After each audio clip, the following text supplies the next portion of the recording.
बिस्मिल्लाहिर्रहमानिर्रहीम। अस्सलाम वालेकुम। मैं हूँ आयशा और वेलकम करती हूँ आपको आयशा की किचन में। आज मैं आपसे मज़ेदार सी इंस्टेंट दाल की रेसिपी शेयर कर रही हूँ जो कि नहायत ही मज़ेदार बनती है और खाने में बहुत ही टेस्टी होती है।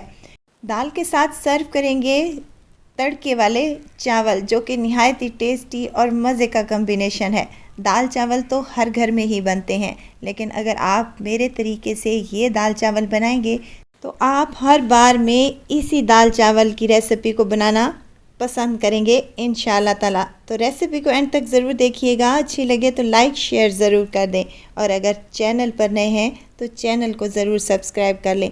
चलते हैं इस मज़ेदार से दाल चावल की रेसिपी को बनाना स्टार्ट कर लेते हैं। बिस्मिल्लाह करते हैं। मज़ेदार से दाल चावल बनाने के लिए सबसे पहले तो हम दाल को भिगो लेते हैं। यहाँ पर मेरे पास है मूंग की दाल, तकरीबन आधा कप के करीब, और आधा कप ही मेरे पास मसूर की दाल है। आज मैं दो दालों का कम्बिनेशन बना रही हूँ। आमतौर पर यही दो दालें होती हैं जिससे हम दाल चावल की मज़ेदार सी रेसिपी तैयार करते हैं अपने घरों पर। तो इसको सबसे पहले हमने 2 से 3 पानी अच्छे से वॉश करने के बाद पानी निकाल देना है और उसके बाद दाल को मैंने प्रेशर कुकर में शामिल कर देना है। आज हम दाल प्रेशर कुकर में ही तैयार करेंगे, फटाफट से बन जाएगी इंशाल्लाह ताला। अब यहाँ 2 मीडियम साइज़ के प्याज हैं जिसे मैंने रफली सा काट लिया है। 2 से 3 हरी मिर्चें और 2 बड़े साइज़ के टमाटर हैं मेरे पास, जिनका टॉपिंग निकालने के बाद इनको भी मैंने मोटा मोटा सा काट लिया है। टमाटर और प्याज डालने के बाद हमने इसमें कुछ मिर्च मसाले शामिल कर लेने हैं, जिसमें खुश्क धनिया का पाउडर है 1 चम्मच भरकर, लाल मिर्च का पाउडर जाएगा 1 चम्मच भरकर, और इसमें जाएगी हल्दी हाफ़ टेबल स्पून के करीब। हाफ़ टेबल स्पून ही इसमें जाएगा नमक का। आप अपने टेस्ट के मुताबिक मिर्च मसाले कम या ज़्यादा कर सकते हैं। अब इसमें जाएगा पानी।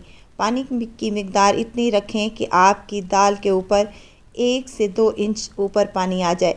अब यहाँ पर मैं दाल में डाल रही हूँ 2 चम्मच भरकर ऑयल मैंने इसलिए इसमें शामिल किया है, जब भी हम प्रेशर कुकर में दाल पकाते हैं तो वो पूरे किचन में फैल जाती है जब दाल उबलती है। तो देखें यहाँ पर मेरा प्रेशर कुकर बिल्कुल नीट एंड क्लीन है और यहाँ पर दाल हमारी गलना स्टार्ट हो चुकी है। जब तक हमारी दाल गलती है तो तब तक हम चावलों की तरफ आ जाते हैं।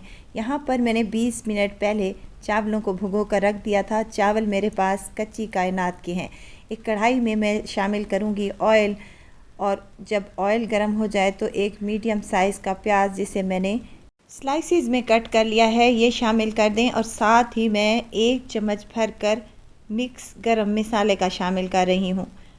ये शामिल करने के बाद हमने इन प्याज़ों को लाइट गोल्डन ब्राउन सा कर लेना है। ज़्यादा ब्राउन नहीं करना वरना हमारे पुलाव का कलर डार्क आ जाएगा। यहाँ पर मेरे पास लाइट ब्राउन से प्याज हो चुके हैं तो मैं इसमें पानी शामिल कर रही हूँ। तकरीबन 3 पाव के करीब मेरे पास चावल हैं, जिसके लिए मैं 1 किलो के करीब पानी शामिल कर रही हूँ। यहाँ नमक शामिल करूँगी 2 टेबलस्पून, या आप अपने टेस्ट के मुताबिक कम या ज़्यादा कर सकते हैं। मिक्स कर लेंगे। साथ ही मैं यहाँ शामिल करूँगी 3 से 4 हरी मिर्चें, जो कि पुलाव में बहुत ही मज़ेदार सी खुशबू लाती हैं। कवर लगा देंगे और पानी को बॉयल आने तक के लिए वेट कर लेंगे। 10 मिनट के बाद पानी में अच्छा सा बॉयल आ चुका है तो जो चावल मैंने भिगो कर रखे थे वो इनमें शामिल कर देंगे, और मिक्स करने के बाद हमने इसको कवर लगा देना है और इसको पकने के लिए छोड़ देना है। वीडियो अगर इस स्टेज पर आपको ज़रा सी भी अच्छी लग रही है तो लाइक करें, सब्सक्राइब करें और साथ में बेल आइकन के बटन को भी ज़रूर प्रेस कर दिया करें ताकि मेरी हर नई आने वाली वीडियो आप तक पहुंचती रहे। देखिए माशाल्लाह से चावलों ने अच्छा खासा पानी सोख कर लिया है। अब हम इसको दम लगाते हैं। यहाँ आप ज़र्दा फूड कलर भी इसमें शामिल कर सकते हैं, लेकिन मैंने इन्हें सादा ही रखा है क्योंकि सादा दाल चावल बहुत ही टेस्टी लगते हैं। आते हैं दाल की तरफ। दाल का प्रेशर मैंने निकाल लिया था। माशाल्लाह से दाल अच्छे से गल चुकी है। इसको एक कढ़ाई में हम ट्रांसफ़र कर लेंगे। दाल को कढ़ाई में डालने के बाद हम चम्मच की मदद से इसको अच्छे से घोट लेंगे लो फ्लेम पर, और साथ ही मैं इसमें शामिल करने लगी हूँ निहायत ही खुशबूदार सा मज़ेदार सा गरम मसाला 1/2 टेबल स्पून के करीब, और 1/2 टेबल स्पून इसमें जाएगा सफ़ेद ज़ीरा पिसा हुआ। तो ये दोनों चीज़ें शामिल करने के बाद हमने इसको अच्छे से मिक्स करना है और इसको लो फ्लेम पर, बिल्कुल दम वाली फ्लेम पर इसको हमने दूसरे बर्नर पर छोड़ देना है। तब तक हम इसका मज़ेदार सा तड़का तैयार कर लेते हैं।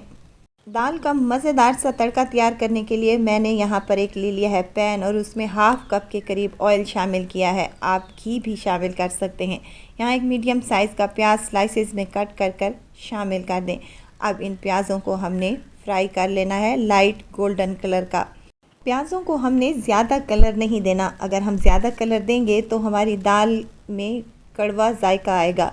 तो यहाँ पर लाइट से गोल्डन होना शुरू हो चुके हैं, तो मैं शामिल करने लगी हूँ इसमें 1 चम्मच भरकर अदरक लहसुन का पेस्ट। ये शामिल कर दें और उस वक्त तक इसको फ्राई कर लें जब तक कि अदरक लहसुन का कच्चापन दूर हो जाए और एक प्यारी सी महक आना शुरू हो जाए। तो मैं इसमें शामिल करूँगी गोल लाल मिर्चें, मेरे पास हैं 6 से 7 अदद के करीब, और साथ में ही मैं इसमें कड़ी पत्ता भी शामिल करूँगी। इससे भी दाल का टेस्ट निहायत ही टेस्टी और मज़े का आता है। अगर आपके पास हो तो आप डाल लें, नहीं तो आप इसको स्किप भी कर सकते हैं। अब इस तड़के को मज़ेदार सा कलर देने के लिए मैं यहाँ पर शामिल करने लगी हूँ 1/2 टीस्पून कश्मीरी लाल मिर्च का पाउडर। ये ज़्यादा तीखा नहीं होता, बस कलर के लिए होता है। अगर आपके पास अवेलेबल हो तो लाजमी डालिएगा, दाल में बेहतरीन सा कलर आता है। इसको बस फ्लेम को हमने यहाँ पर ऑफ़ कर देना है और मज़ेदार सा हम तड़का दाल में शामिल कर लेंगे। निहायत ही टेस्टी और मज़ेदार सी हमारी इंस्टेंट दाल बनकर तैयार हो चुकी है। ना ही भिगोने का झंझट, ना ही घंटों इंतज़ार करने की ज़हमत। फटाफट से बन जाने वाली ये इंस्टेंट दाल आज हमने अपने किचन में तैयार की है। दाल में तड़का डालने के बाद इसको अच्छे से मिक्स कर लें और उसके बाद मैं ढेर सारा डालूँगी हरा धनिया, जो कि दाल की जान होता है।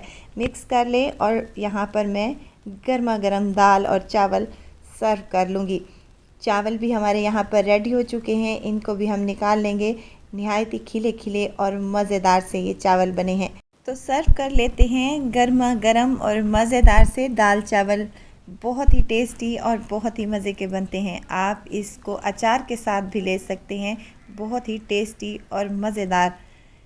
तो ज़रूर ट्राई कीजिएगा और दुआओं में मुझे ज़रूर याद रखिएगा। खुश रहें, खुशियाँ बांटें। इजाज़त चाहती हूँ, फिर आऊँगी इंशाल्लाह एक नई और मज़ेदार सी चटपटी रेसिपी के साथ। आयशा को दीजिए इजाज़त। अपना बहुत सारा ख्याल रखिएगा, दुआओं में मुझे याद रखिएगा। अल्लाह हाफिज़।